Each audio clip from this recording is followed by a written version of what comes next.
Kaya ngayon laging gulong-gulong ang puso ko at isipan.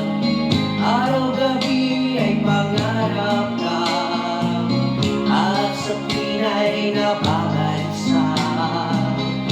Dahil ba ang puso ko'y labis na umibig sa'yo, hanggang kailan nag-iisip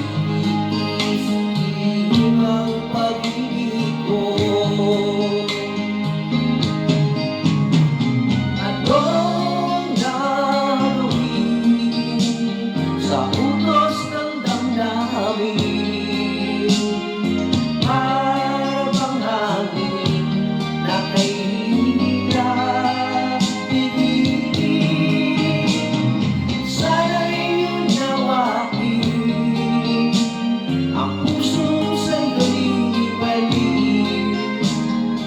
Nais kong malaman mo na inibig kita.